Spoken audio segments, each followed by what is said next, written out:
In a world in crisis, can three idiots find hope in the darkest of places? Will love conquer all, or will hate win out in the end? This is a show called Hate.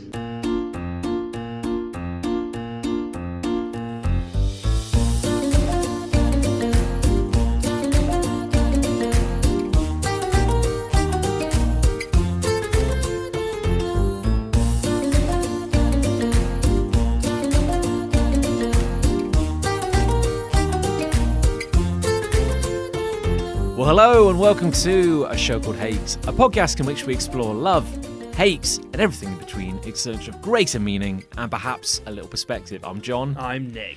Now, before you get up yourself... Yes. Now, yes... Sit down. Sit down. No, shut up. I know what you're doing. Yeah, you're thinking, I didn't hear Chris's name. Yeah. I'm going to shut this fucking podcast off. No. No. Imagine this is... No, don't. I was going to say, imagine this is one of those annoying YouTube ads which are like, wait. Just give me 6 seconds. Don't skip this ad. Don't skip this. All right. Okay. All right. Okay. He's a dad. Hear me right? out. Yeah. He's a dad. He's a dad. Okay. You wouldn't understand unless you're a dad as well, which you would probably understand intimately. He's he's got a lot of standing and staring at a garden. That's it. Yeah. Hands on hips. He's got to answer stories with a question. answer questions with a story. Yes. Back in my day. Yeah. He's also probably got a lot of bodily fluids to mop up. Some of which are the other boys. Yeah. I'd say 10%. Yeah. So before you go clickety stop on your... I'm going to go listen to fucking Serial or... Yeah. Like, what's another podcast? What's a relevant podcast? What's a podcast that... This American Life. Yeah. Off menu. Before you go listen to... What's that football one? I don't know. Atletico Mints. That's it. That'll be it. Yeah. Before you go listen to those charismatic millionaires who... make really fucking good podcasts. Before you go to there... Yeah, from that ivory tower of talent. Yes. Yeah. Their sound-cladded ivory tower, so it doesn't reverberate at all, despite being made of marble. Probably got air conditioning in there as well, Probably actually. has. They haven't got in here. Yeah, no, certainly not. No. Actually, I'm kind of glad he's not here, because that's 33% that's less true. body heat. We won't be as warm. I'll take that. Yeah. Fucking take that. He's a dad, all right. All right. Come on, Come on. And, he's busy. We're funny. Yeah, we're kind of funny. Yeah. He's got stuff on. Yeah. And literally that is what happened. Like, he basically just messaged us. I'm gonna be friendly and say like minutes before we went on air. Yeah. Maybe less. Yeah, and just said, sorry guys, too much dad to do. Too much dad. He's like, you guys, obviously I've known you longer, but like, I have to step up to the plate. This is the wild thing, though. You mentioned, like, he has known us longer than his new child. Yeah, that is true, yeah. Which he has known a matter of weeks. Yeah. And he's already choosing them. Sides. Some might say. Picking sides. No, I think we can say that. I think we can say he's picking fucking sides. Yeah. Actually. And, of course, we give lip service to going like, nah, it's all right, mate. Your wishes of the dad. Child, they come first, little angel, how's he doing, But do they come first? But really, I mean, I choked back what I really wanted to say. Yeah. And when I'm sober and he's slept, I'll tell him. Oh, no, we'll tell him. I'll tell him to his face. We'll tell him to his face. Yeah. We can listen to this podcast, he can hear it this way. Yeah. Oh, he doesn't listen. No, he doesn't listen. No, that's fair. But we'll tell him to his face. Yeah, we'll tell him to his face. Yeah, we're not afraid of doing that. Yeah, no. And just because, like, on this podcast, for example, it sounds a little bit like we are afraid of him. Sometimes it sounds like one or other, or both of us, or sometimes all of us, are holding back tears of fear of him. Yeah. That's not necessarily entirely true. No, I'm not afraid of him, and I'll tell him what I think to his face. I'll tell him. Yeah. Maybe. And what's great is that because he definitely isn't listening to this, and we've pretty much guaranteed that no one else is, we can really say whatever we like. We really can. And when we can say whatever we like, what do we say? Without repercussion. No fear. I'm finally getting my comeuppance.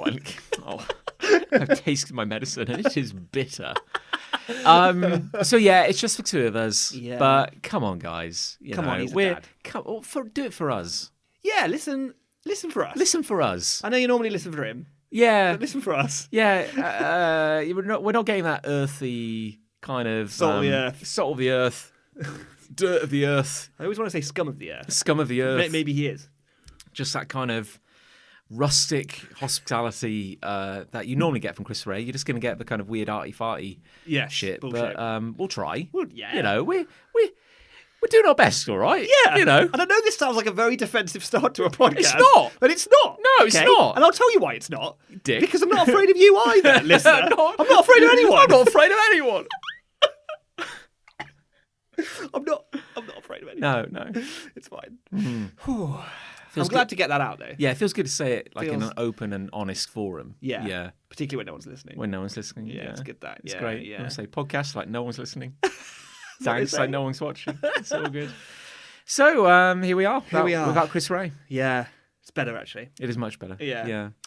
So how's your week been? It's been all right. Yeah, I saw you today. Yeah, that's true. Yeah. Yeah, why are you Literally asking? only saw you a couple of hours ago. Yeah. Well, I only saw you for one day of the week. So No, the that's rest of the true, week, yeah. anything could have happened. It's been pretty good. It's been pretty good. You had a birthday. I certainly did have a birthday. Yeah, yes. and how? And how? Did we celebrate that in style? Sort of. Sort of, yes. Yeah. Well, we went to the pub That was nice. for like a couple of hours in Yeah. the mid-afternoon, which was, really...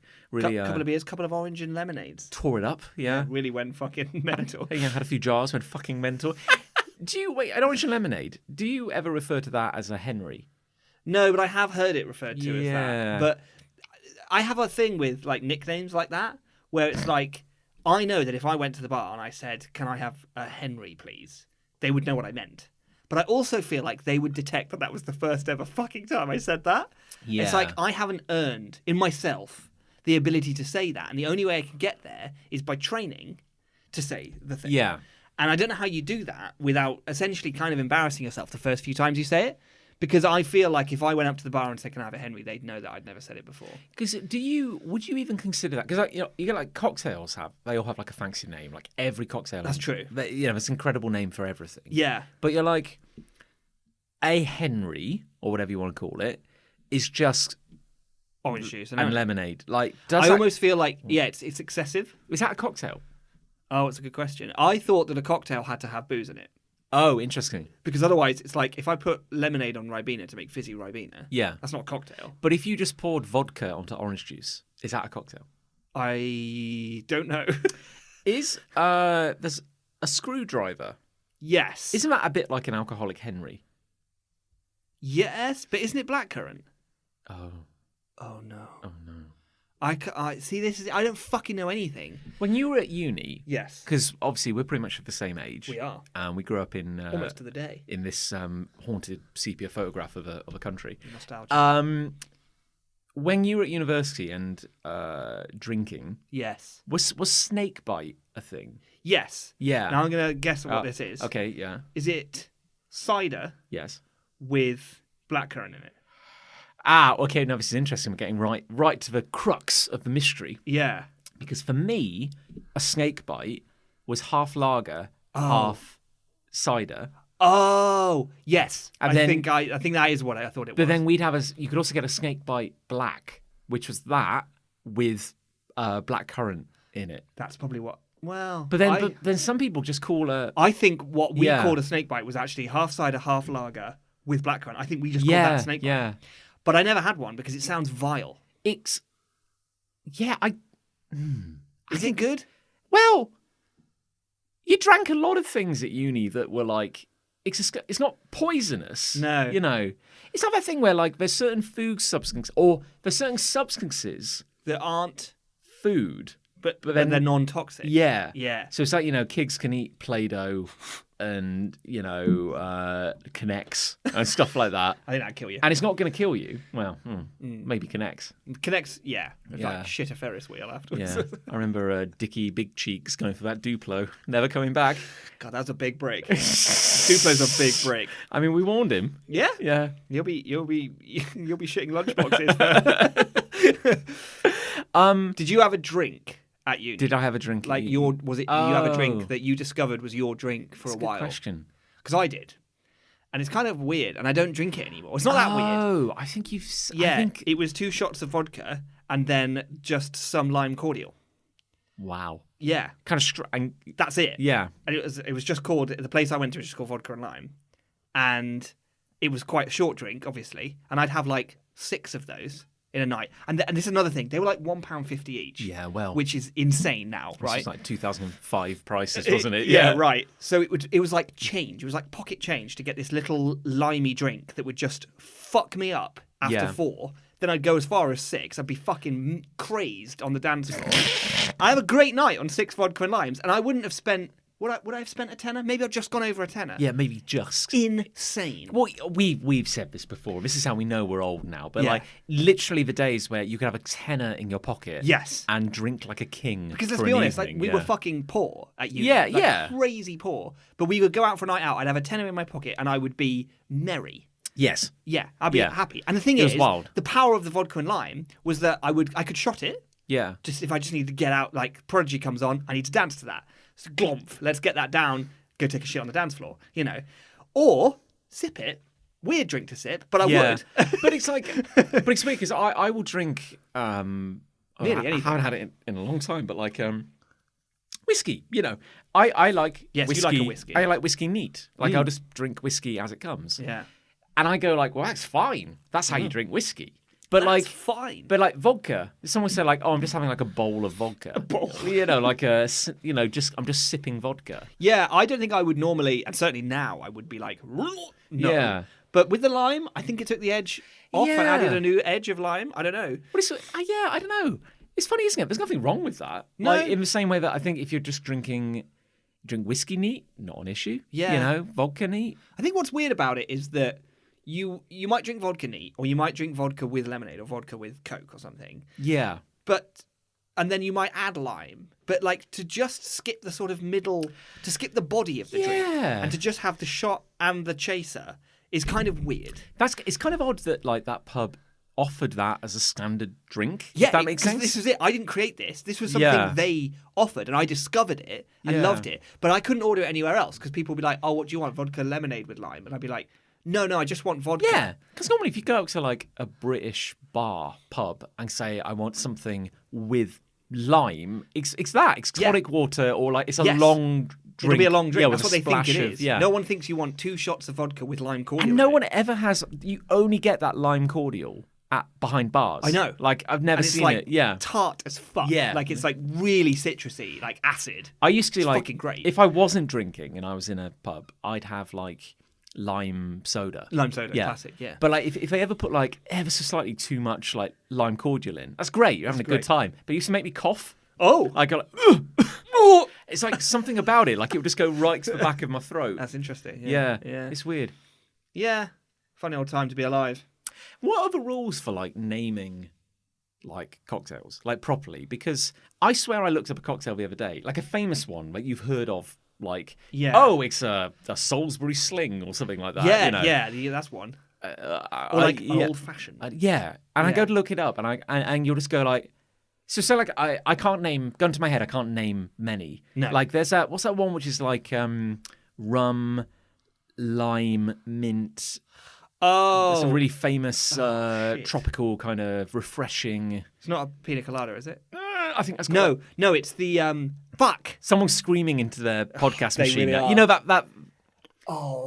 Mojito. Mojito, yeah, something with an M, yeah. Thank God we got there. Yeah, so like so mojito, classic, Yes. like mint, lime, ice, rum, great. Meant to be very refreshing. I don't like mint, but yeah. But I remember like looking up like some other cocktail, and you go, oh, I wonder what this is. I hear about it so often, and it's basically, I'm paraphrasing here, but it's like, oh, it's a mojito, but without the mint. Yeah, you hear this a lot. Like someone will describe their favorite cocktail or something. I hear it a lot.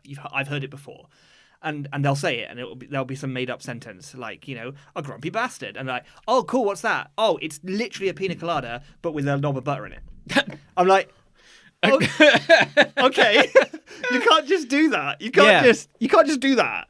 But it's like, well, But it's like, oh, but I already love pina coladas. Yeah. I'm like, right, and I also love butter. Fine. but like a lot of like cocktails is like the culture around cocktails. Yeah. So the moment something has a name, because I'd love to.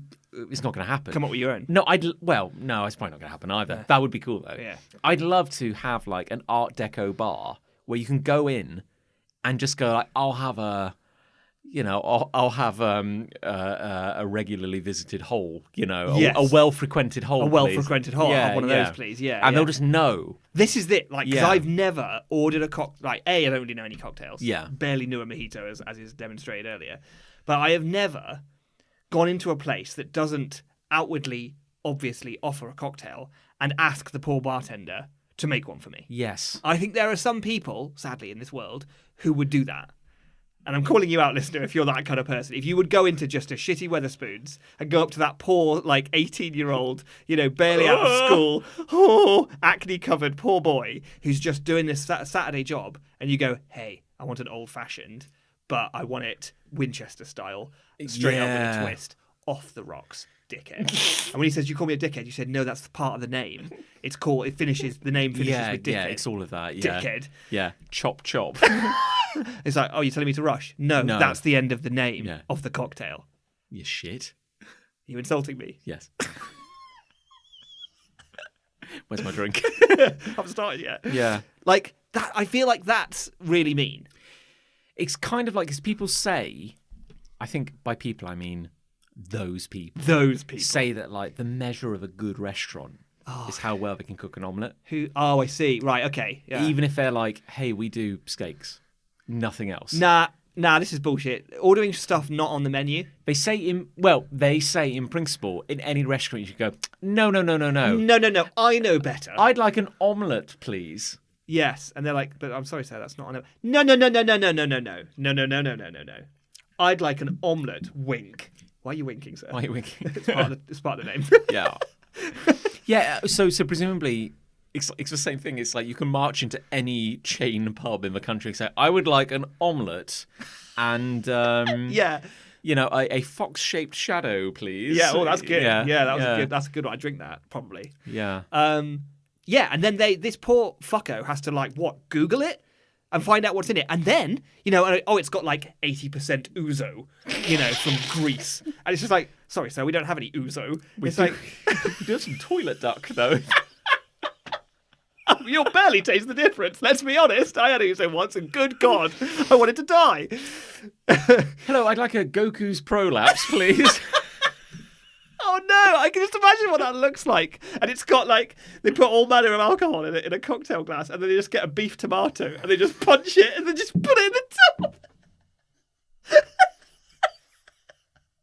There you go, mate. Goku's prolapse.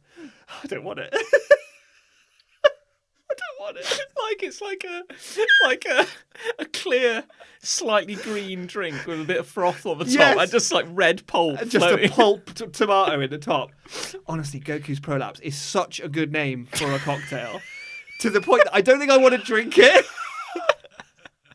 But good God, because here's the thing about Goku's prolapse as a pair of words, right? It's genius. It's like the greatest thing you've ever said, and because not only is a prolapse something that I think we all know and can picture, but Goku is quite an intense character. Yeah, he does a lot of kind of sounds, and he's got a very angry, crammed face. Yeah. So I imagine if he was to push prolapse out, it would be a Super Saiyan prolapse. It would be a serious, the greatest prolapse you've ever seen. I'm just saying. Just saying. You wanted to come up with a cocktail. There you go. Yeah. Work out what it is, but all I'd stipulate is there's a beef tomato jammed on the top. Yeah. So whatever you want in it. You see the weird stuff that is there a name for a cocktail expert, a cockateur or something like that? What's the name of the... Tom Cruise is in a film about making cocktails, right? Top Gun. No. I'm sorry. The Mummy. By Alex Kurtzman. The one where he screams a lot. What's it? I'm sure the film. Croupier. Oh, for fuck's sake! People are screaming again at you now. Mixer. That'll do. Mix 'em, fix 'ems. It's just called Cocktail, isn't it? Yeah, it's just I called think Cocktail. The movie's called Cocktail. He's a cocktail. He's a cocktail. He's a cocktail. I want a Tom Cruise, please. Yeah.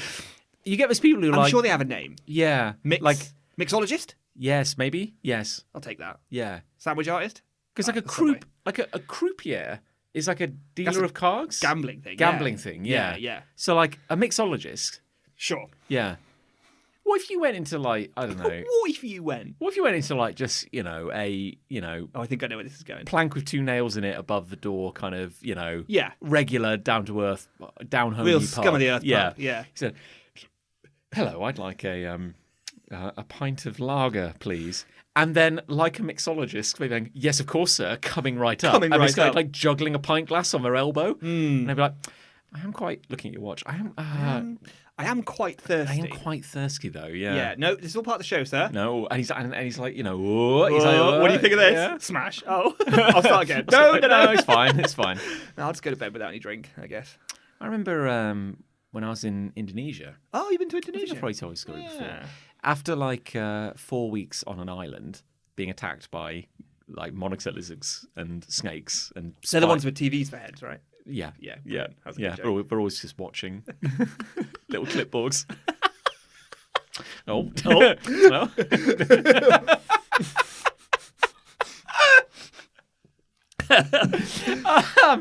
But we were traveling back, and then it took like 3 days of travel to get back to Jakarta, which was like the biggest city before we left Indonesia. And I think we had like a night before or a couple of days before we flew back out, Okay. or something like that.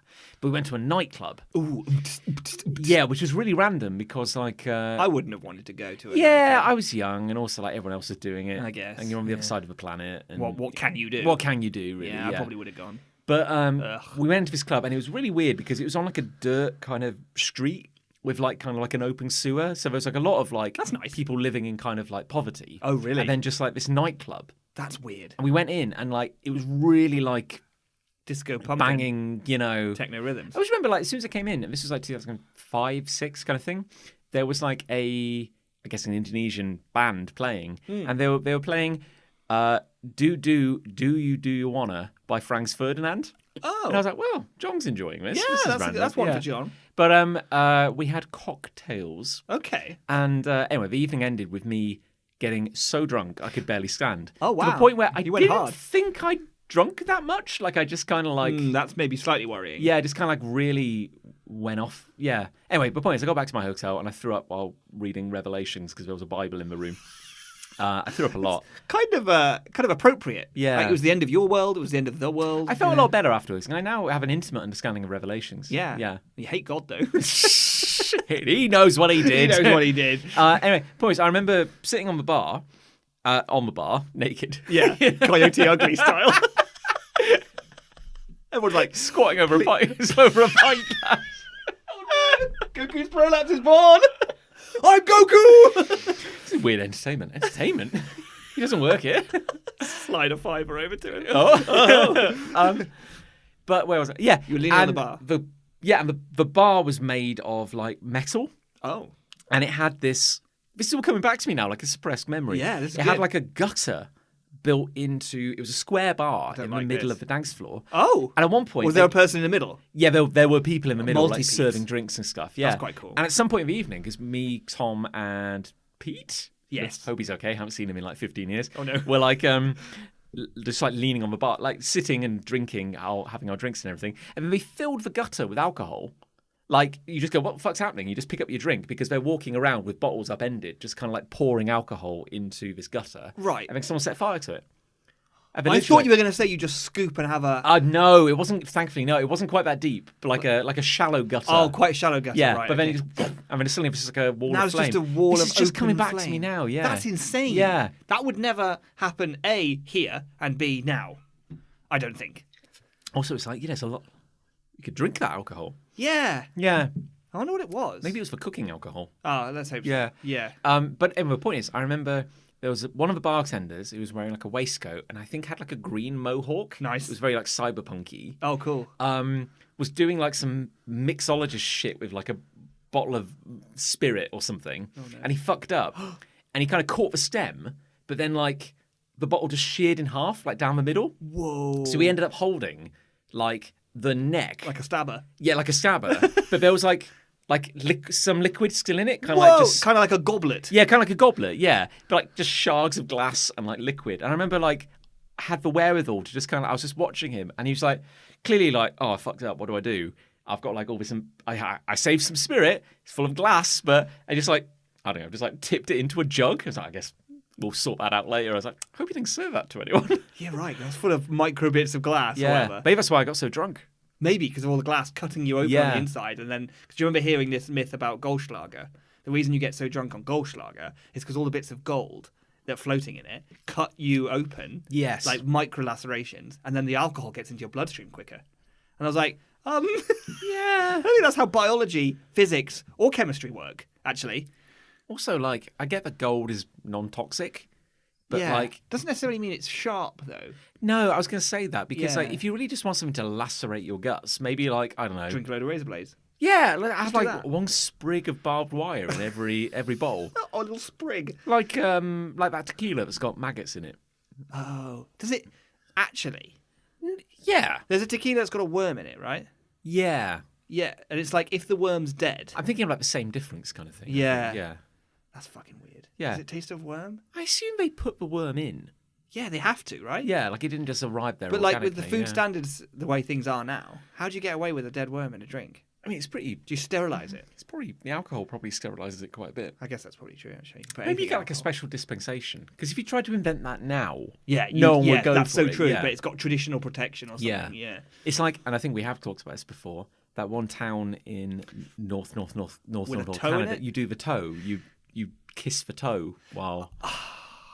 I don't know about that. Yeah, I don't think I could do that. I watched that again. Like I don't like living toes, let alone a dead little mummy toe. it looks a bit like a turd, like just a black little. Can you even turd. see like a nail on it or anything? Does it even look like a toe? It's quite shriveled. And it's probably completely inert, right? Oh yeah, But still, it's leather at this point. It's just cured. But there's a leather. bone in there.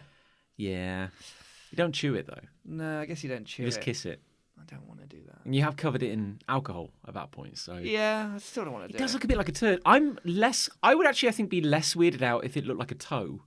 Really? Yeah, it actually, to me, it just actually looks like there's a turd floating in my. This is the problem because we're told it's a toe, but it could be anything, Oh yeah, and it could be a turd. it is toe the second. Oh, really? Yes, Where did the second toe come from? it was donated. Tonated.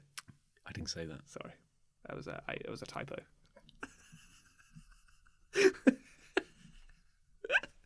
Do you think the guy? I will stop talking about this now. But do you think the guy who swallowed the toe, which is Yeah. why they lost the first toe, Yeah. was that like, oh, an accident, or was he like, I'm a nasty boy and I'm going to swallow that toe? Or was it a dare? Oh, it's like, I bet no one would. I think swallow it's the toe. nasty boy one though. Yeah. I think he was a nasty boy and gets off on swallowing a toe. Oh no. Oh no! I've got to go to the toilet for 10 to 15 minutes to do a couple of number threes.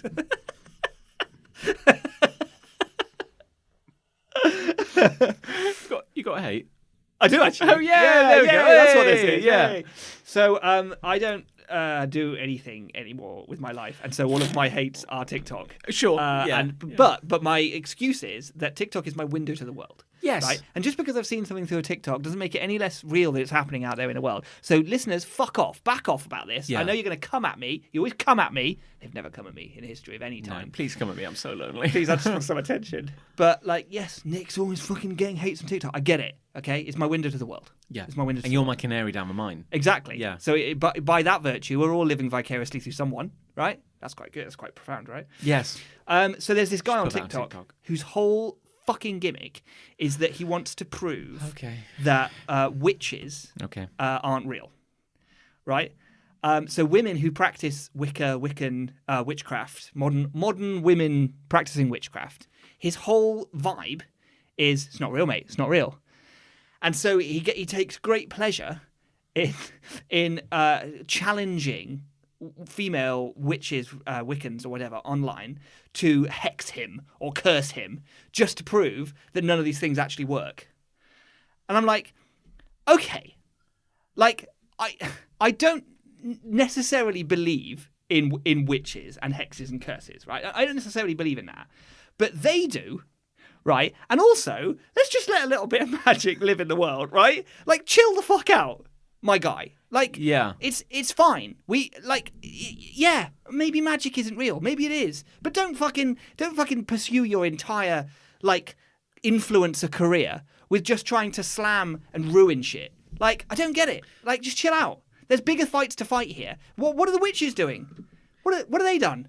When you said like he doesn't believe in witches, where my brain went originally, it's like those people who are convinced that the 15th century didn't happen. It's a massive conspiracy theory. I thought the whole kind of like, green skin, big chin. They're not real. They're like don't believe in it. It just never happened. Yeah. Yeah. It's like, well, yeah, we know. It's like, no. The myth of the witch isn't real. But this is where I feel like it is kind of blurring into that though. Yeah. Because I don't know for sure because I'm not a Wiccan and I'm not a witch. Yeah. But I don't think they really think that they can do magic. Like No. I don't think that's what the belief structure is about. I don't think they think that they can conjure, a spirit. Yeah. Or transform into a bat or, ride a broomstick. I don't think they can do any of those things. So what's your campaign here, my guy? It's so funny that I've reached a point in my life now where like while he maybe wouldn't use the word influencer to describe himself, I am now so inherently distrustful of anybody doing anything online. I know. That I don't care how pure your intentions are or how shitty your intentions are because you're doing it for attention. Yes. Yeah, like that's so true. Yeah. And also, like, I think it's very important to take literally everything that these sorts of people who are just literally hunting for clout, take everything they're doing with a pinch of salt. Because I seem to keep getting this guy's videos and I need to, like, start telling TikTok I don't give a fuck about this. Because he's kind of obnoxious. I don't really like his whole oeuvre. Yeah. But in the early days, he got, I think, a bit of virality off the back of being like, hey, witches, hex me. Yes. Right, and so nothing had happened at that point. He was just calling out to the general world about witches, like, hey, witches hex me. And I think a lot of people sort of were like, look at this dickhead. Like, he's kind of making a bit of a splash, right? Yeah. But then, how do you ride that one viral video, like 5 years later? Because now you're the witch guy. Yes. You're like the witch disprover But guy. you've got to keep it going, right? So in one of the videos I saw keep him that in, energy up. he's Yeah. got a jar, right? He's got this jar, and he says, a witch sent me this in the post. And I'm already like, sure. Okay. And it's got like a twig in it and what looks like a bit of moss and then what kind of looks like blood at the bottom, but that's probably not blood, right? It's like red food coloring. I don't know. I hope it's not blood. Anyway, a few assorted snail shells and stones and stuff. And apparently this witch had told him, she'd sent him this in the post and she said, put that by the side of your bed for 2 weeks and you'll start to feel like ill or whatever. Sure. And he's like, I've had it next to my bed for a month and I don't feel anything at all. And I'm like, you made that. Let's be honest. That's a lie. Yeah. You just...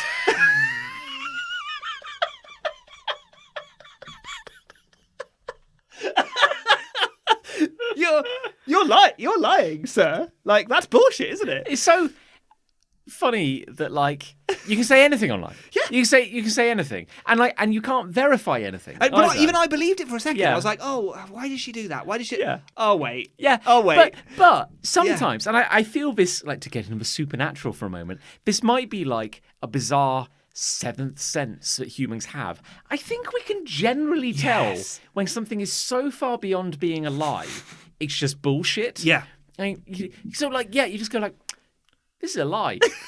It's just not a single part of it. I'm listening to this 5-minute video about this jar, and I'm like, Yeah.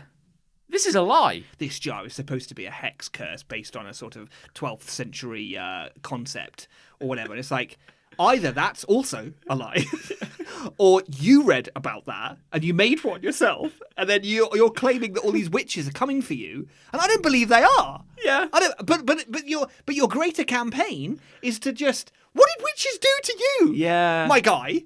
Because they all got burned at the stake. It's just for kind of just being women. I know, like, pick your target, my dude. What are you, Yeah. like, 21st century going after witches? What is your problem? I know. It's just like, I'm all for being cynical. Oh, yeah. I'm almost like the king of cynicism. I'm all for being cynical.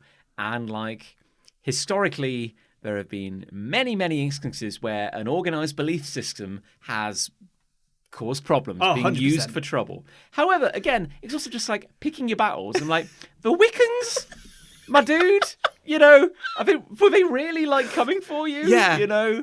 Now, I wouldn't be surprised if maybe he had some fundamentalist Christian vibe to him. I haven't seen any evidence of that, but maybe he doesn't like witches because of that. I don't know. Yeah. But I don't know. Like, I feel like I don't know much. As I said, I don't know much about witchcraft. I don't know much about Wiccans and stuff. But it's like I'm quite a cynical person, and I also don't like organised religion or whatever. Don't really see Wiccan like that in the same vein. But also, I also am the kind of person who wants to let imagination and magic, in the most broadest sense of the word, live in our imaginations and in our minds and in our lives. Like, I don't want to just stamp out fucking fun, right? Like that's what this feels like. Is like a campaign against fun. I almost feel like it kind of like for a while when Twitter added that like additional context tab. Oh yeah. So like I don't know, some lunatic in the Senate would say like, "Oh, I think Minority X is controlling space lasers, which are shooting down good, honest like Republicans." And we're like, Republican UFOs. I mean spaceships. I mean planes. And then this little just like context bubble pops up at the bottom and goes, 99.9% of users thought that this was insane. You know, and you go like, "Oh, cool." And it's like you need that context bubble. The idea that insane is a selectable from a drop down. Do you think it was a lie, untrue, misleading, or insane? Fucking mental. Off the fucking charts. But like, you almost need like, a guy is waging a lonely campaign against Wiccans today on TikTok, and I'm like, well, TikTok is the additional context. Yeah. And I go, definitely. I'm like, oh. Yeah. There we go. I'm sorry, but that kind of invalidates anything and everything you say. Exactly. And also, I think sometimes the way it's presented is, oh, this man is doing this thing on TikTok. And of course, TikTok is a very big platform with millions of users. Yes, but he has 6. Like, just because you're on TikTok doesn't mean you're some fucking big shot. Like, yes, I'm on TikTok. Yes. So I think that speaks for itself, you know. But as you said, you get the, like... And so many TikTokers don't have a mission like this man. They don't even have a USP. A brief. You are dancing around looking to be popular. Desperately. And then one day, just because, like, you know, your random idea generator was like, I'm going to drink my radiator. Like, you know, just put your mouth to the spigot on a radiator and drink it.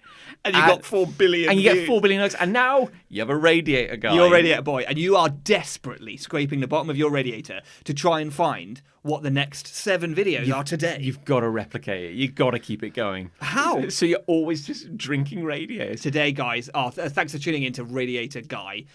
Today I'm getting a tattoo of me drinking from the spigot. While drinking from another spigot. Sneaking into the Vatican to drink from the Pope's radiator. Are the Pope's radiators filled with holy water? I'll find out by drinking from the Pope's spigot. Trying spigots around the world. Going to a water park. Trying out water park radiators. We've got to try them all.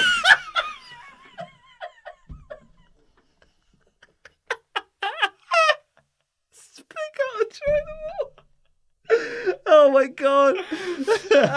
Oh, you have got it though. You do got it. Yeah. You do got it. Yeah, they taste different. Yeah. That's got to be like, I kind of hate and feel sorry for them at the same time. I know. Because now, if you're a radiator guy, you're like on this horrible treadmill. I know. Where like, and you probably didn't even really want to drink from the radiator that first time. Radiator, no. You're not having a good time. Drink from the radiator. But like now you're like, oh fuck, I better go to a doctor and check that it's actually fine to drink from a radiator because I've done it once and that's probably fine. But like if I do it every day, smash cut to no. The doctor said no. Lead your what? Legionnaires? You're gonna have to have your neck removed. Oh no. Blood is 300% copper. How does that work? You're literally turning green. Yeah. Wow. Yeah. And this is the weird thing as well because like magic. Yes, let's talk about magic. But having like read a little bit about chaos magic. Yes, you've told me about it. And the beliefs around that. There is always a feeling that like chaos magic. I don't know if it's the same for Wiccan. I'm not familiar with Wiccan beliefs. This is it. I don't really know. It's very like internal. Yes. Like you're just. It's really just like getting a state of mind to change the world. Yeah.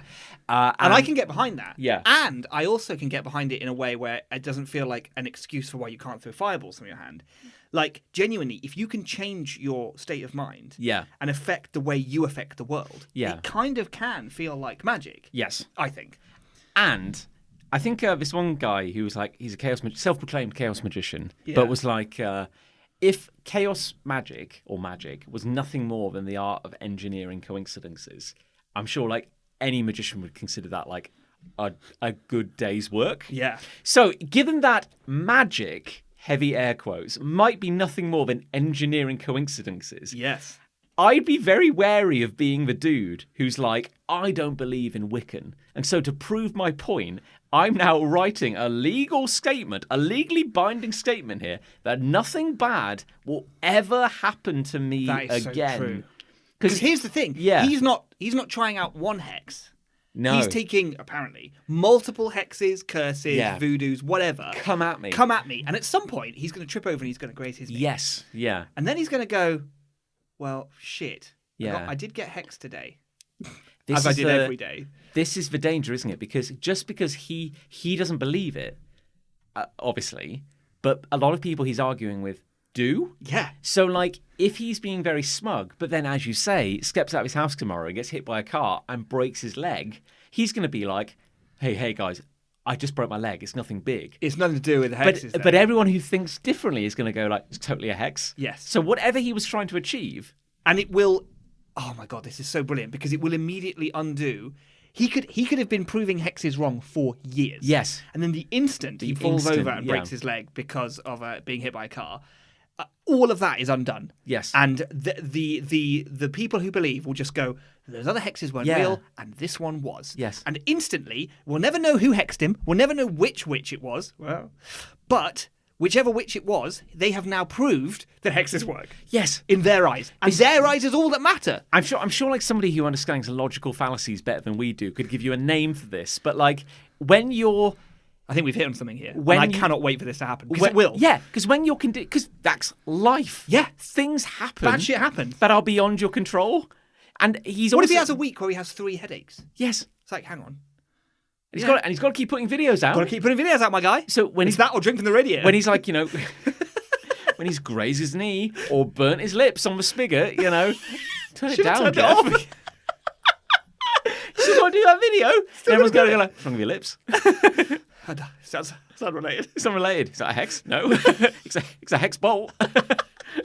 Yeah. Sure, loosen that first. Yeah. Yeah. That's so... I like this. This is going to help me sleep at night now. He's playing the same game, Yeah. but badly. But he's playing a game that, A, he can only lose. Yes. And B, they can only win. Yes. Because it's time.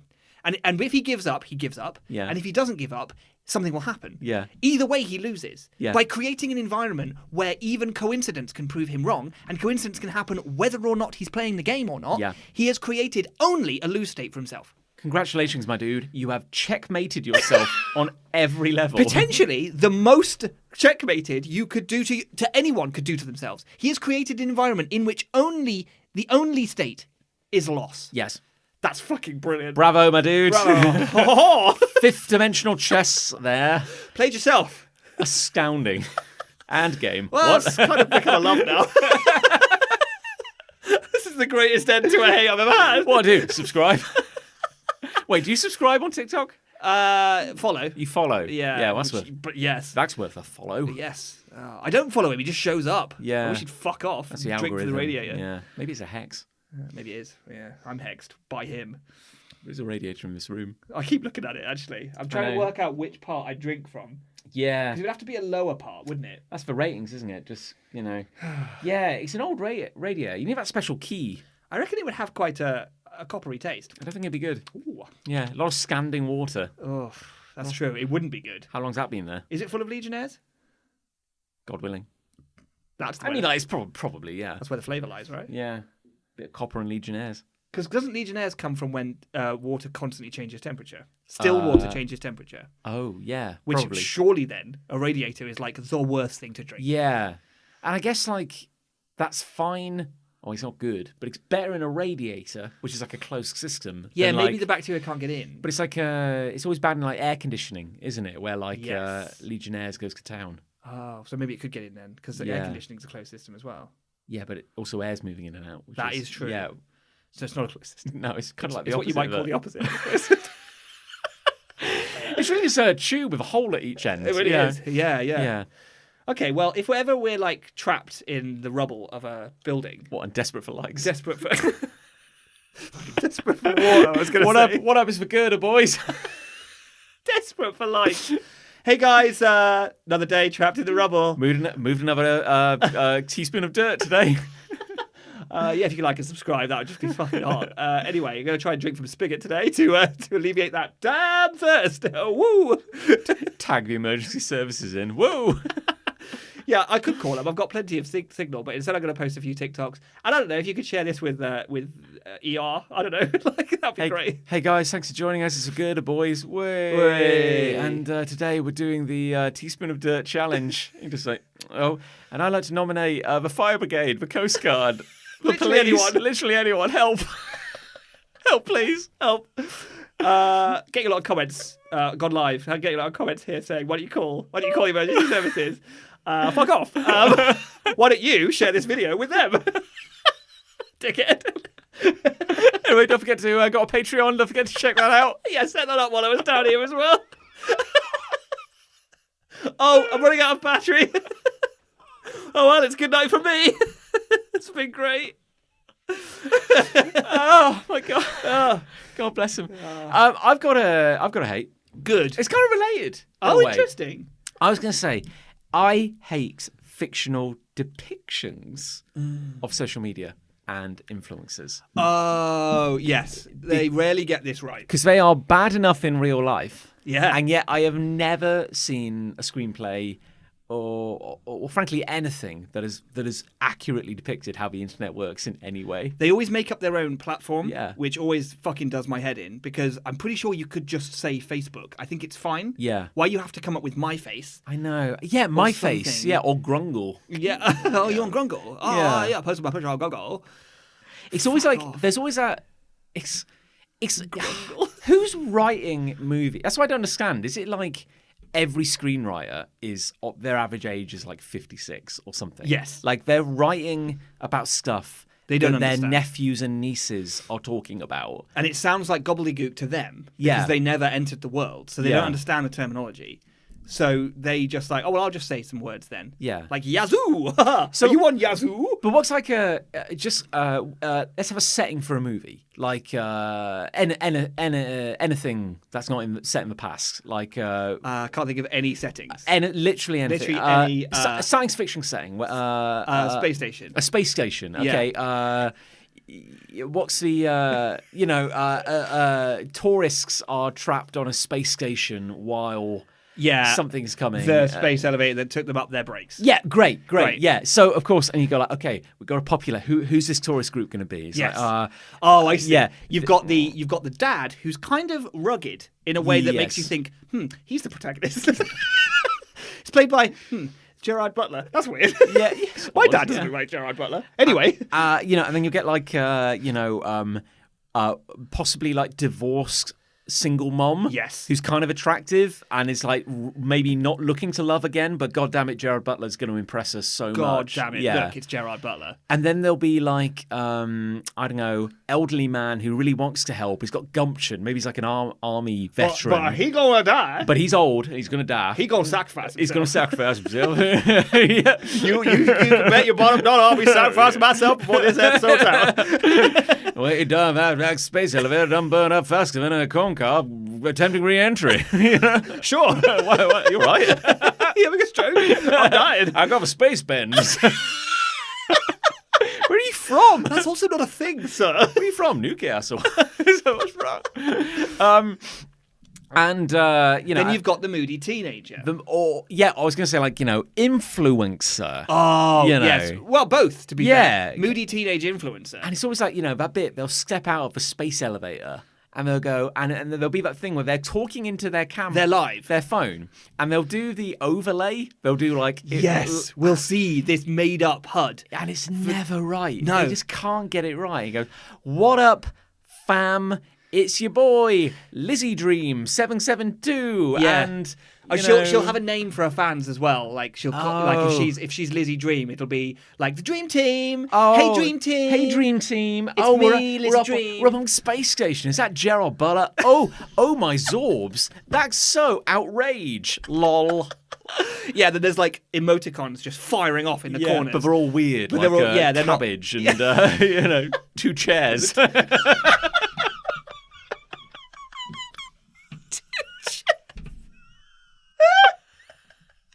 know, 2 chairs emoji. Oh my god! Is there a chair? I emoji? don't know. I'm gonna start sending 2 chairs. That's fucking incredible.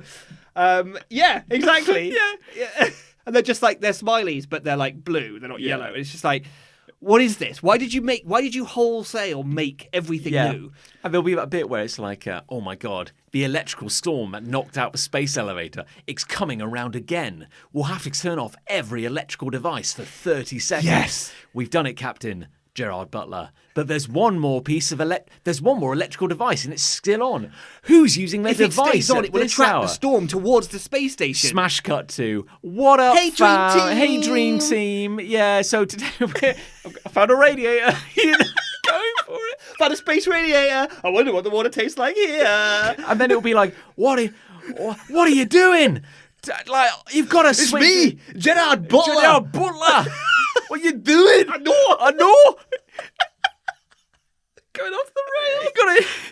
The podcast's losing its way. You got to turn it off. He's like, I can't turn it off. I'm blowing up on Grungle. Yeah. Have you ever been this big? I don't think you have, Grandad. 2 chairs. I'm number 1 right now on Twitch stream, Amazon Prime, Good Place, website.com. I'm spiking number 1. You would understand. I'm spiking number 1, Dad. I'm tremping. Really good. I'm tramping in real time. Did you say tremping? No.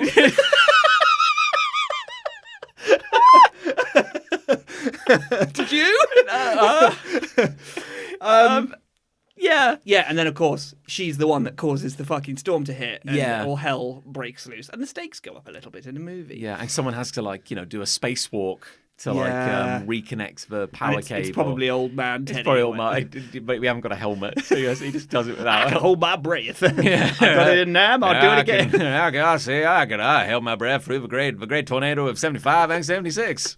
Didn't once break even when the weather improved. That was a tornado that lasted for 2 years. That's right. This is the Zolosphere, sir. Yeah, we're so high. We made up words for this. Yeah. I'm high. Yeah, no, okay. I know. We got in that metal jug. Corn gas. And radiator water. How'd you get that aboard? They're like, the life support shuts down, and they're like, oh my god, all we have left to drink is the water in the radiators. Uh-oh. Everyone looks to Lizzie Dreams. I've done this before. Unlike. Then she just hands a Tide Pod round to everyone. Here are your rations. All we have is radiator water and Tide Box. She saves the day. The influencer saves the day. I had a drink from a radiator. She bought a toilet full of just Tide Box. How'd you get that aboard? Tide Pod challenge. We checked your bags. I don't understand this. Tide Pod challenge. And also Cinnamon challenge. What is going on? Yeah. It's a good movie. Writes itself. Just write itself. Yeah. Yeah, I know exactly what you mean. It's fucking made up fucking social media shit. Yeah, they can just never get it right. It's like No. the precursor was like kind of 10, 15 years ago. It wasn't before you had like social media like this. Yeah. It was always like the not Google, Yes. like search box, Yeah. or Bing. Yeah, no one chases you legally if you use Bing in your movie. Yeah, no They don't care. one's ever used Bing. Yeah. I did use Bing once, and it got everything so catastrophically wrong that I will never use it again. I don't know how you fuck up a search engine. I think if I made a search engine tomorrow, knowing nothing, it would do better than Bing. I genuinely think that. If you made like a search engine which was real like Web 1.0, there was like a little text box. You can just, and that's that's all there is to it. Yeah. And there's maybe like a 1 in a million chance that it will get you where you want to go, and it only takes you to one website a day, and that's it. Yeah, because it runs out of fuel. But you called it. At least it's not Bing. It would probably be really popular. I think you'd get really popular. Yeah. Yeah. At least it's not Bing.com. Do you remember when Google used to have a button called I Feel Lucky? Yes. Which would just take you to A not, random website. Not the thing you want to see.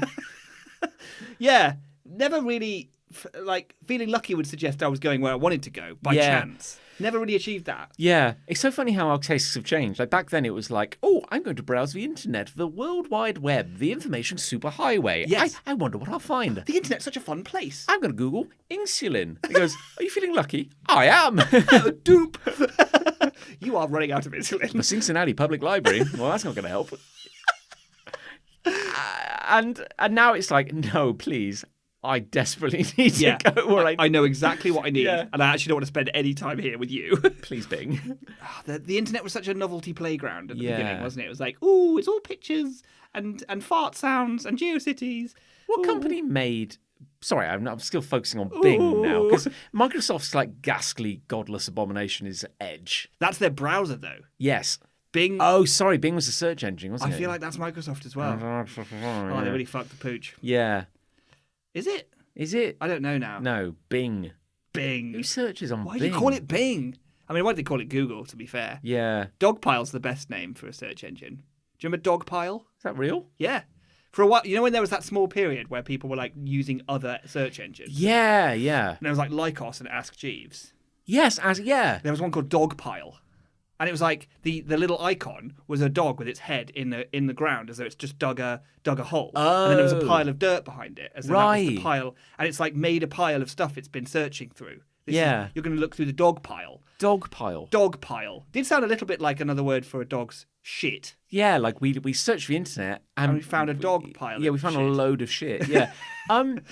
Ask Jeeves kind of lied because its entire premise Yes. was you can ask a question. And it would just use the keywords and it wouldn't Yeah, it wouldn't just answer didn't- your question. Yeah. No. There was like mama.com. Oh, really? Yeah, which was like it was another search engine. I remember it had like a little cartoon like granny in a purple kind of vest or something. I don't remember that one at all. There's still DuckDuckGo. Is there? Yeah. Because I'm wondering whether the others exist still. Like, does Ask Jeeves still exist? That's an excellent Who question. the fuck uses Ask Jeeves?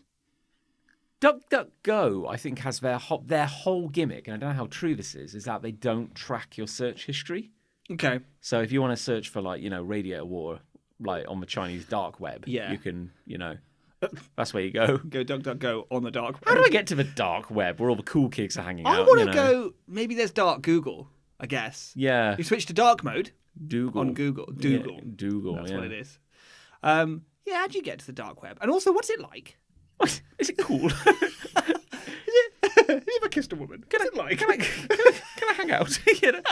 Like, is it all just my imagining is in movies where they get things wrong, where they do a hacker in a movie, Yeah, and he's just yeah. like typing constantly, and it's green text on a black Yeah. screen, and it's just like, what are you typing? And you hit enter every now and then. What does that do? And I imagine that's what the dark web looks like. There's no graphics. There's no like visual. I don't know this. I'm just making this up. Yeah. There's no visual elements. It's all just like you have to type the right thing. Like, oh, if you want an AK-47, you type in, gun store. On Yeah. the green, it's like C dash dash. You like guns, enter, and then it's like gun1.jpg, gun2.png. But like, you can get like every illicit good you want on the dark web without government interference, but like the interface is terrible. It's the worst, and you have to scroll through it all. That's the Yeah. only way, and you have to use the arrow keys. Yeah, what's weird is that there's a little like circular roller on the screen, and you have to like move the mouse in a circle to advance it. Yeah, Yeah. it's like a filofax. You've got to turn it. Yeah. Because as I understand it, the dark web is not like a place. It's not like the unterweb. No, It's like it's just any website that isn't Indexed. indexed. So it won't appear in search engines. oh, that's not as interesting. No, it No. sounds like a cool network of like, it's like, I guess, unlisted videos on YouTube. But I suppose you could. Yeah, but they're still on the light web. Yeah, but it's like, But they're hidden. there's a whole network of hidden unlisted YouTube videos that could all link to other Yes, I unlisted- suppose. Yeah. So I suppose these dark sites that Yeah. are unindexed. And I don't even know how you go about making a site that's not. I suppose you host it on your own server. I guess so, yeah. They must interconnect to one another Yeah, because to some degree. you need an invite, I imagine. You've got to know that first address And then the moment you're there... But I was on the understanding that the only way you could get onto the dark web was by having a specific browser. Oh, interesting, yeah. Yeah, because I think if you have Chrome, say, Yeah. Chrome can only load indexed pages. That's probably... I imagine most major browsers now are like, yeah, we don't want that shit. Yeah. Like, Or they could load a dark web page, but they won't. Yeah. Because it's like unsafe.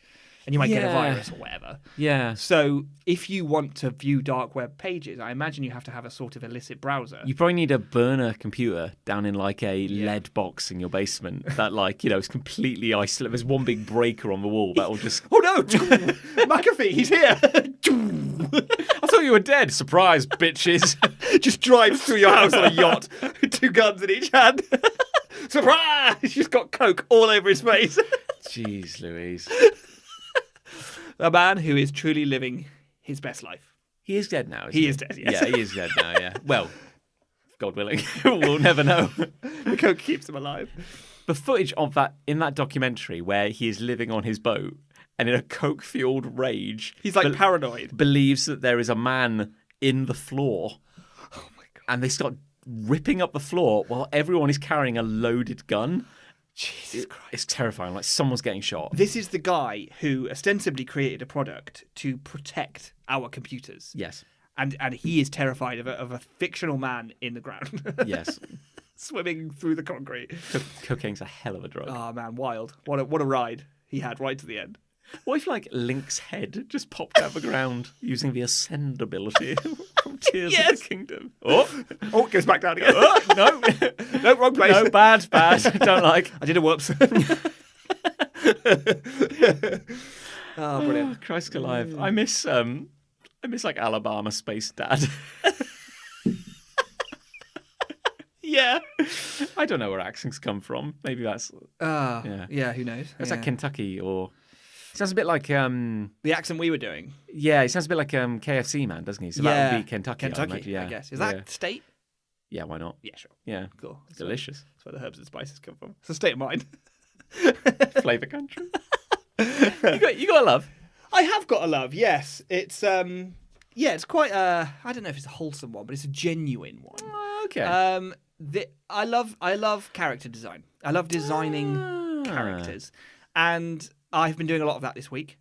And it's funny because it's one of those disciplines in art that you sort of think, oh, well, if you can draw, then you can just draw, right? Yes. You can just draw anything. And it's like, obviously, if you stop and think for a second, you're like, okay, well, just because you can draw doesn't mean you can draw anything. Yeah. But the idea that character design could be a separate discipline or separate principle is kind of a weird thing when you think about it. But then when you actually pursue the process, as I do, because I'm an artist, you realise how separately important being able to design really cool characters is. And you could be the greatest artist in the world for drawing like scenery, buildings, architecture, perspective, scale, tone, color, light, all this kind of stuff. But can you draw a character from nothing who has an iconic look that when anyone internationally ever sees them in a famous franchise, they go, that's Ash Ketchum, that's Pikachu, that's fucking Superman, like think about Superman, crazy design to have been the person to come up with that, a guy in a blue and red form-fitting suit with a massive S on his chest. We take it for granted now. Yeah. But like someone came up with that. Yeah, there was a time when there was no Superman. Yes. And then there was Superman. Yes. Yeah. And after that, most superheroes looked like him because of how fucking iconic he is, was and is. And it's like character design is this whole thing where you very rarely get it right the first time, but the iterative process of improving a character to go from, it's kind of cool and it kind of serves the purpose, to that is simple and elegant and concise and has no fat on it. Like every part of what that character needs to embody is there, and anything excess to that is stripped away to a point at which that it is a distilled, perfect little token of what it exactly needs to be. And then the even increased joy of going, I'm not just designing one character, I'm designing a team of characters. Yes. And they all have to be independent from one another. They can't, for example, you could have two characters in your team that both have a long nose, But why? Because why wouldn't you let the long nose be a characteristic that makes one character stand out? And at which point, then you've got to find another way for the other guy who had a long nose previously. You've got to chop that nose off, and you've got to find a new way to make them stand out and for them to be unique. It's a whole thing. Because I know that this is like quite a standard practice, but you're the first person who told me about the idea of a silhouette. Yeah. Which is quite like you probably explain it better than I, but the idea that like a character should be recognizable literally as a silhouette with all the color taken out, all the detail taken out. A lot of designers start there. So like a lot of concept designers, particularly when they're doing like monster design for like movies and stuff, they'll draw a whole page. I'll have this huge A2 sheet in front of them. They'll just have a black marker and they'll just draw silhouettes of monsters. And if a monster is very complicated, its silhouette won't look very good because it will just be, I won't be able to, from that silhouette, I can't tell where the head is, I can't tell where the legs are, I can't tell where its chest is, But then another silhouette might be a lot cleaner. And it's like, I can really clearly tell that's got a triangular body and a weird shaped head and like 2 beefy arms and then 4 legs. And you can read it. You can read it really, really well. It's clear. And you may have seen like movies where the monsters are kind of unreadable. They're kind of like, they're not very clear. They're not very passable. You can't make sense of what the fuck you're looking at. And as a result, if I asked you, even if you weren't an artist, to draw it, you would fail because there is nothing for you to latch onto in your mind. But if I asked you to draw the alien from Aliens with its long, weird head and its little mouth that comes out of its mouth and then its like sort of hunched body and long tail, the fact that I could just even describe it the way I did then, you could draw that. It would maybe be a shit drawing.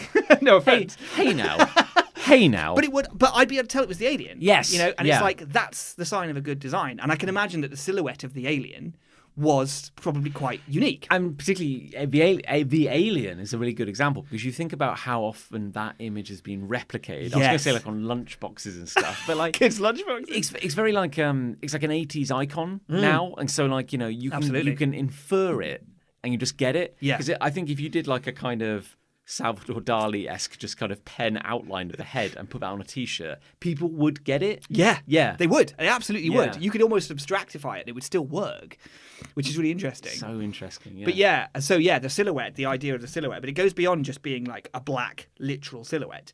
It's about the shape language of the character. Yes. So it's like quite often if you see a squad of heroes, one of them will be big. Yeah. And this is a prime example of creating like varied shape language within a group of characters because it's like you have the skinny sort of maybe your hero is like the skinny guy in the middle. Yeah. And then you have the big dude and he's like, oh, I instantly understand that he's the strong guy. He's the heavy kind of character. And it's like they have different shape language. The skinny guy's got vertical up and down kind of thin, and the heavy guy's maybe square, and like large. And it's like it's things like that. If all your characters were the skinny guy, or if all your characters were the large guy, where's the points of difference? Where's the contrast? How am I supposed to read?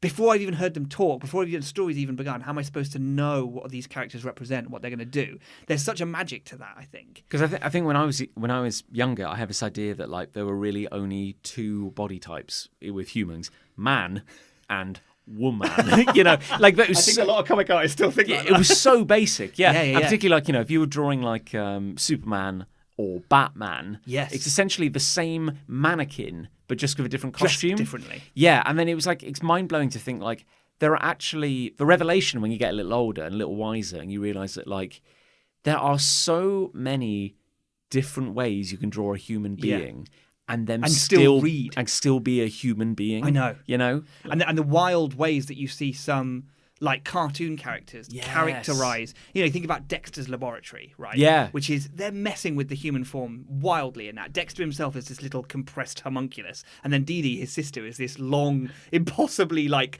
thin, skinny, weird ballerina girl.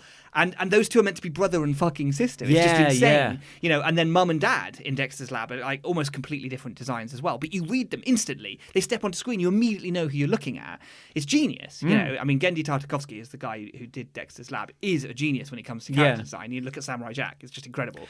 It's funny having like the real test is like having like limitations. Yes. Because it's and animation's a pretty good example. Because you're a big believer in like you can always make something seem more interesting by adding complexity, but like removing stuff is the challenge. Like simplifying. You see a lot of fantasy art these days, like digital paintings, and it's like, it'll be some sort of like rugged swordsman, Yeah. you know, in a medieval setting, and he'll have like 13 belts, and he's got like 2 quivers, 19 swords on his back, you know. It's like someone started drawing and then never stopped. Never stopped. And you can just imagine him stepping back from the canvas and then he needs one more belt. Needs just another. goes in. There's perfect. It's another belt. Needs another pouch. Needs a pouch on the hip. Needs a pouch on the hip. Needs a thigh pouch. Yeah. Whereas, like, Yeah, look at Samurai Jack. Samurai And he's like, Jack. he is barely drawn. Like, Yeah. he's wearing white, he's got a belt, and then he's got his head, and he's got his sword, and that's it. yeah. And he's one of the most iconic cartoon characters of Yeah. all time. Like, conscious simplification. If you were like, you can draw this dude, but like, you can only use one pen line and you can't cross over yourself. And we're like, okay. That's a challenge. Yeah. Yeah. But then you think about Avatar, The Last Airbender, right? You've got a Yeah. squad of characters, and they are all color-coded Yes. to their element. Yes. You know, so the waterbenders always wear blue, the earthbenders always wear green, and when they come together, they bring together this ultimate, like, spectrum of colors. And you immediately look at someone, but thanks to the color language and shape language to an extent of the show, you can go, that's a firebender. You just know straight away. Yeah. It's mad cool. And Yeah. that's another incredible exercise in character design. Aang stands out being a little bald kid with a blue arrow on his forehead. He looks completely different to everyone else in that show. And he comes across that mischievous like optimism that he has just comes across immediately in his design. Yeah. It's such a skill, and it's a separate skill to being a good artist, a good draftsman, a good painter, being a character designer. And I'm not saying I've got this down, but what I'm saying is that the process I find really, really fun. And when we've done it before as well, we've worked on a project before where we had to design 7 heroes, and they had to, and they were like fantasy sci-fi heroes, and you came up with them, I did some initial designs, and then we worked together on just constantly refining those characters. And some of them started out quite complex, and we kind of applied animation principles to them as if they were going to be animated. They never were, but it's as if they were. Yeah. But to some extent, comics do have to adopt the same Yeah. thing, because you're going to be drawing these characters. You like are going to be times. drawing these idiots a lot. Yes. Like a lot. What is the most like concise way you can get what you want out of them? Yeah. With fewest lines, fewest details possible. That's elegance. Simplify. Yeah. And again, it can feel, in many ways, you go, oh, this is kind of miserable. I'm having to like throw stuff out or start over, but like it's actually an incredible opportunity. Like being willing to try something and go, that's not working. Yeah. Do it again. Or like, that's pretty good, but I think it can be better. Yeah. You know, and then trying another pass. And when you get it, and you just see it, and it looks back at you, and you're like, oh my God, they're alive now. Like they are. I did it with 7-string, like my characters from my comic, and I sort of redesigned them all for this next upcoming sort of volume that I'm going to be working on. And I was locked in this design process with them for ages. And then I had this like revolutionary idea to give each of the characters a key color, and then each of the characters a key shape. So and then everything was dictated to that. So I gave effects the triangle shape, and so her hair forms a triangle, and then the sort of her body shape, like from her hips to her sort of middle of her chest, she becomes very triangular there.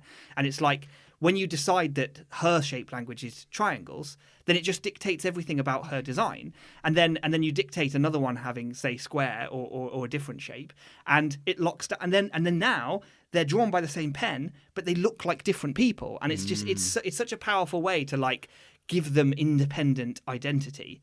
And so you don't just draw their eyes the same, their nose the same, their mouth the same, their hair the same, but then you just change the color of their hair. That's not good enough. Anime falls into that trap a lot. Yes. Where you have like 6 female characters, and the only point of difference is that they have slightly different hairstyles and different colored hair.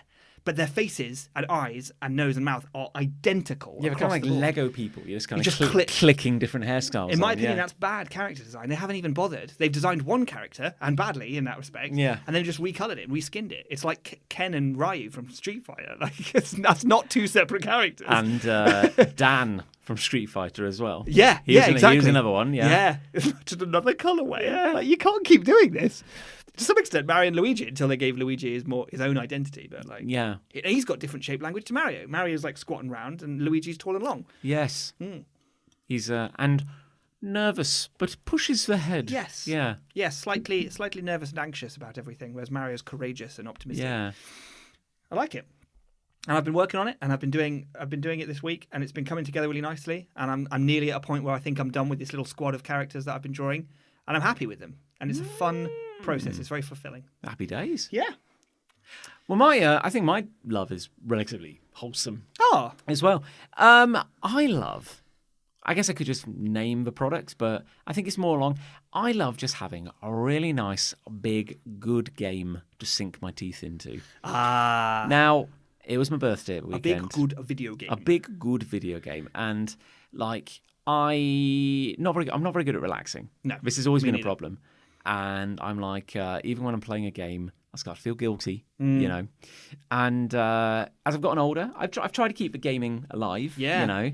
And when I am getting into a game, I start to think like, oh, I should be maybe playing like an adult game for adult people. It's a serious game. A serious game that challenges me in new ways, you know. So I'll play the From Software games, and I love them. Yes, you those know. are very much grown-up games. You know, I enjoy Dark Souls, even though like It hates you. screamed and pulled my hair out and chucked my open toe sandals out the window. Because I think Dark Souls doesn't love you back. No. But that's what you go in for. You go into it knowing that. Yeah, and you keep coming back for more. You do, because you're a glutton for punishment. Yeah, and You do anyway. Thank you, Dark Souls, and For everything. you know, and then like you know, I'm trying all these things. I'll dabble with Minecraft, and then I go like, well, you see, this is more chill, but then I get a bit bored. It never captures my interest for long Yeah. enough, you know. I went to replay Subnautica, Yeah. you know, and I was like, this is good, but then I'm getting bored again because it's very just survivally. There's no plot, and I found myself like I'm hankering for the old days, the games of my childhood, which were like these kind of like big 3D action platformers with just Yes. like a plot and bosses and just like It doesn't have to be a complicated plot. No. But there's one that carries me from next step to next step. it just does a thing well. Yes. And it's not like my fingers aren't bleeding when I play it, and I'm not like crying and shitting and like just doing everything, just like expelling like every ounce of joy and fluid and salt from my body. Like, and then for my birthday, Lucy got me Tears of the Kingdom, Yes. which is the new Zelda game. Other games are available on other platforms, Is it worth talking about them? but why would you bother? Why would you bother when Tears of the Kingdom exists? And I've not actually played Breath of the Wild. No, but you watch me play a lot of it. Yes, Yeah. and I'm culturally aware. I think at this point you can't help but be. I think everyone knows like Breath of the Wild. I think I just right? kind of get it, you Yeah, know. yeah. And then like this one's like, oh, it's all that again, Yeah. but with like floating islands. I'm like, Oh, and you can build things. I'm like, oh, like vehicles. and I'm like, so it's kind of like the sandboxiness of Minecraft, Yes. but with a plot and combat, and a reason to do things. but a difficulty curve that feels fair and fun. Yes. And it's just kind of like inventive and big and creative, and it just has like behind every corner there's just like an Something to explosive vista of just like the most impossibly beautiful shit you've ever seen in your life. And it's great, and I've honestly it's been quite revelatory. I think I've just been waiting for the right game to come along. Yeah. Because I've gone from like not gaming at all and just like thinking like, oh, I can never really justify gaming, to being like, I'm just counting down the minutes to like I can be back in my beautiful green playground. And Yes. I'm pouring hours into it And guilt free. guilt free. Yeah. In a way that I don't think I've played a game like this. Like the verb. I don't think I have played in this manner in so long. And I think that's the key word. Yeah. Because I think games, to some extent, and particularly like big AAA tentpole games, have forgotten that they're for playing. Yes. And they've gone off down this tangent of being like hard and cinematic and realistic and with incredible combat mechanics. And it's like, yes. People are loving all of this. They're selling in the millions. There's no question of that. But are they games? Are they fun? Because Zelda does two things really, really well. It feels like a box of Lego that you can just fuck about with. Yeah. And I, as I'm sure you have spent some evenings where I've played for 3 hours and achieved fucking nothing except tried to perfect that weird boat idea that I had. You know, and just always fails, by the way. Or you are playing what the game is sort of intended to do as a progression, but that is literally fun. And people like the people who blast Zelda, which I do think are weird people, sort of go, oh, well, it's really silly, or it's really light-hearted, or it breaks up what would be normal gameplay with some weird quirky thing where you've got to suddenly race, or you've got to suddenly, like, I don't know, push a snowball down a mountain and knock over like 10 pins as though you're bowling or something. Or there's a boss fight at one point that's like a boxing match. It's like, these are silly things. It's like, No, my dude, they are fun things. Yeah. This is what you're forgetting. Bosses don't have to be miserable and challenging and tough. Bosses can be fun too. And it's like every boss in in Tears of the Kingdom is just like a wild new experience that's unlike any other like thing you've ever had to do in the game. They literally make you use your skills and make you do things. It's like you're playing a whole new game whenever you're in the boss arena. They are hard, some of them, but they're never so hard that they're miserable, and they're always fun. And that's the wildest word that I feel like we forgot to use in game design. Yeah. Fun. It's like I totally get and acknowledge that like a video game is a very broad church. It's an evolving medium. Of course. And like if a game's purpose is to like convey an emotion, to make you feel something, then it could be horror, joy, excitement, pathos, like whatever.